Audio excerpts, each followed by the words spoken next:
Ganda nito, oh. Sana maging successful yung pagbebenta ko ng damit noon, ha? Mahal, ang dami nating ibebenta mamaya. Manifest natin na makabenta kayo, Nay, para makaahon na tayo sa kahirapan. Hindi ako makapaniwalang nabili ko na yung pangarap kong tig 200,000 na relo. Wow, ang ganda niyan, Tay. Anak, tignan mo to binili sa akin ng tatay mo. Diba ang ganda? Hala, di ba mahal yan, Nay? Mas mahal pa to sa bahay ng kapitbahay natin, no? Magbebenta ulit kami mamaya para mas marami tayong pera. Anak, binilang kita ng kotse. Gamitin mo to pag pupunta ka ng school, ha? Ha? Tay, di ko naman po kailangan ng kotse. Kaya ko naman po mag-commute. Gumastos pa tuloy kayo. Dami mo naman sinasabi, anak. Sige na, puntahan mo na sa labas. Wow! May sarili na akong sasakyan. Wow, ang ganda naman ng bagong kotse mo, Scarlett. Ay, salamat po. Hindi ka ba nagtataka, Scarlett, kung bakit ang bilis niyong yumaman?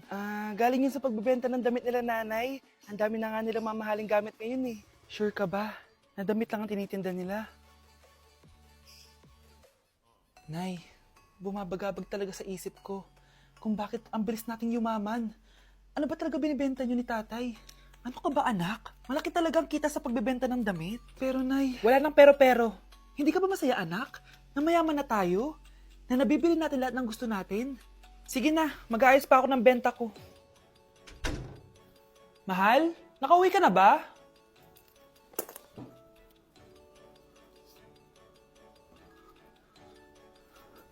Ano ba talagang laman neto?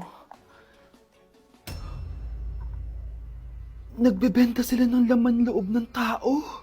Wow, sobrang ganda, mahal. Buti naman nagustuhan mo, mahal. Nga pala, kinuha ko na yung laman loob ng kapitbahay natin. Si Rosa? Malaki pera na naman to. Mahal, hindi dapat malaman ni Scarlett to, ha? Ano yun? Nasaan yung ledger? Nandito lang yung kanina. Ba't mo winala yung ledger, mahal? Nandun lahat ng mga sikreto natin. Sinong tao dyan? Kapag pinirmahan mo to, akin na lahat ng mga kayamanan mo. Oh, pirmahan mo na. Tita, wala naman ako field trip ah. Hindi pa ba sinasabi ng teacher niyo na may field trip kayo? Anak, okay lang. Pipirmahan ko na to para makasali ka sa field trip niyo. Walang iya ka talaga, Rosa. Wala ka talagang titira sa akin, ha? Manda ka talaga sa akin. Mabilis ka talagang utuin, Susan. Salamat, Mare. Ramon, napapirma ko na siya. Atin na ang bahay, pera at mga ari-arian niya. Magaling ka talaga, Rosa. Kaso kailangan na natin kumilos na mabilis. Kasi sabi ng doktor, nagre-recover na yung mata niya. Ano? Kaya bukas na bukas din, papalayasin na natin sila. Total, nakuha na natin ang gusto natin. Nay, bakit mo pinirmahan yun, ha? Maliban natin kung ano nilalaman ng papel na yun. Huwag kang mag-alala, anak. Malapit nang matapos ang maliligayang araw ng tatay mo at ng kabit niya. Tita, bakit may dala kang maleta? Aba, syempre. Lilipat na ako dito sa bago kong bahay. Ano? Tay, ano ibig sabihin nito, ha? Nakalagay dito sa papel na pinirmahan ng nanay mo na amin na tong bahay, mga sasakyan niya at ang mga pera niya. Napakahayop nyo! Bakit ang ingay? Ano nangyayari? Nay, kinuha na nila lahat sa atin! Ayan, magsama kayo mag-ina. Ngayong nasa amin na ang lahat, pwede na kayong lumayas. Ramon, magse-celebrate tayo, ha? Ang galing nyo din, no? Ha? Nakakakita ka? Bago kayo mag-celebrate, i-check nyo muna kung pirma ko ba talaga yung nakalagay dyan. Hindi pwede to! Tay! Attorney! Kita mo naman kung anong ginawa na tong dalawang to, di ba? At nandito na rin ang ebidensya na magpapatunay na naghaharutan sila sa loob ng bahay ko. Anong gagawin nyo sa amin, ha? Mahal, huwag mo naman gawin sa amin to, please, oh. Magbabago ako, please. Oh, sorry kung natatapakan kayo pagka-love team nyo, ha? Arestuhin nyo na yung mga yan. Mag-celebrate kayo sa kulungan. Kayong dalawa, sumama na kayo sa akin sa presinto.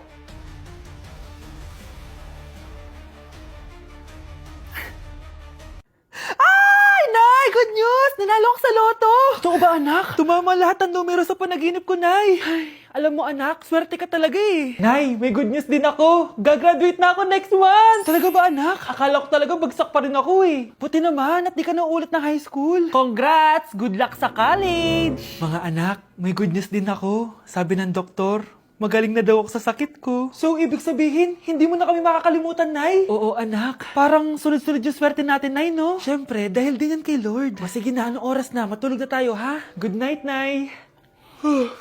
Grabe, ang kalat naman. O anak, ba't kising ka pa? Nay, sobrang kalat kasi dito sa bahay. Naglinis lang ako. Anak, tigil mo yan! Masama yan! Ha? Bakit? Masama na ba maglinis, Nay? Hindi mo ba alam yung pamahiin na bawal magwalis sa gabi? Kasi pag nagwalis ka, parang tinataboy mo daw yung swerte palabas ng bahay. Ako, Nay, 2025 na, naniniwala ka pa rin sa pamahiin? Tumatanda ka na talaga.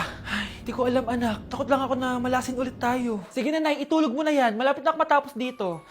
Matulog ka na rin, ha? Nasa na yun? Hindi pwede mawala yun! Anak, ano nangyayari? Umagang-umaga sumisigaw ka. Nay, nawawala yung lotto ticket natin. Hindi natin makiklaim yung pera. Ha? Sige anak, tutulungan kita maghanap, ha? Ay, baka nandito lang yung banda. Anak, ba't ka umiiyak? Ayoko na. Ginawa ko naman lahat pero binagsak pa rin ako ng teacher ko. Ano? Hindi na daw ako kasama sa mga gagraduate, Nay.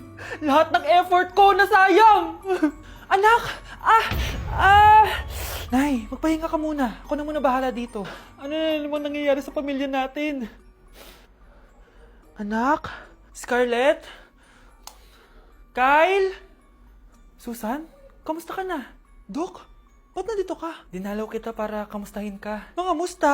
Di ba sabi niyo magaling na ako, Dok? Yun din nakakala ko. Ha? Teka lang, nakita mo ba yung mga anak ko? Susan, matagal nang patay ang mga anak mo. Ha? Hindi mo ba naaalala? Pareho silang na-depress. Si Scarlett dahil sa nawala niyang lotto ticket. Si Kyle naman dahil hindi nakagraduate. Kaya, ayun. Kailangan mo ulit maggamot, Susan. Dahil lumalala na naman ang demensya mo. Kinulong po ni nanay si Scarlett sa bodega. Ha? Anak? Anak? Walang iya talaga yung tita mo. Anak, sorry kung ngayon na ako nagpakita. Pinakulong kasi ako ng babaeng yan! Deserve mo makulong! Ikaw ang ikukulong namin dahil child abuse ang ginagawa mo. Ano? At hindi mo na din makukuha ang 50% ng mana. Hindi pwede! Nay, masaya ako na nandito ka na.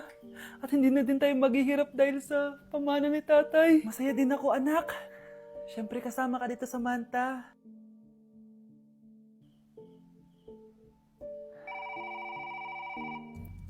Ano ba? Bakit tawag ka ng tawag, ha? Oo, wala silang kaalam-alam. Sige na, baka mahuli pa tayo. Sa wakas, sa atin na ang mana. Maghahati tayo dito. Palayasin mo na yung mga batang yun, ha? Ako bahala. Ang galing talaga natin magpanggap date. Mga anak, aalis na tayo dito sa bahay. Lilipat tayo sa mas malaking bahay. O eto, mga gamit nyo, inimpake ko na. Talaga, Nay? Scarlett, huwag ka maniwala dyan. Nagpapanggap lang yung nanay mo. Samantha, ano yung mga pinagsasabi mo? Magjowa sila ni attorney. Sinet up nila tayo. Ganyan ba ang ugali mo, Samantha? Kaparehas ng nanay mong sinungaling? Samantha, ano ba? Kung ayaw mo sumama, edi wag. Sige, kung totoong anak mo talaga si Scarlett, saan at kailan mo siya ipinanganak? Ang dali naman yan. Edi sa Manila.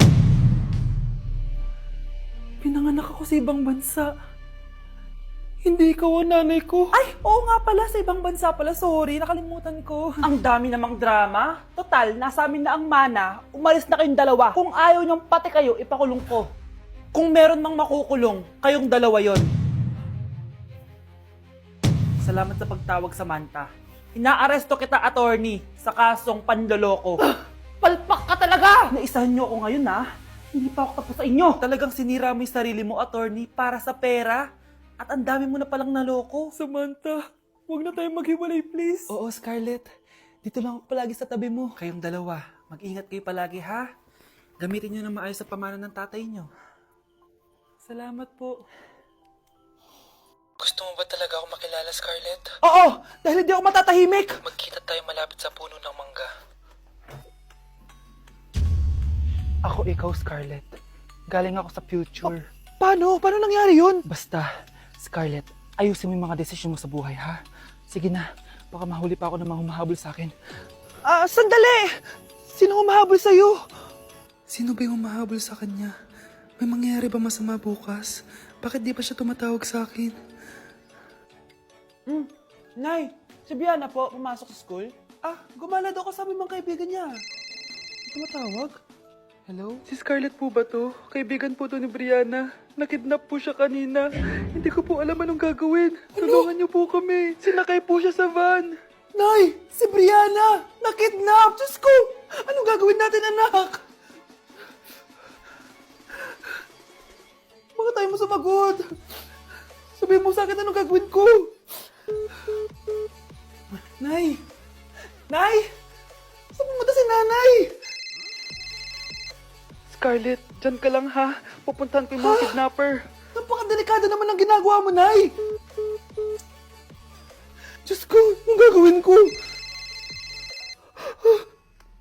Hello? Buti naman tumawag ka na. Alam mo, kasalanan mo lahat to eh.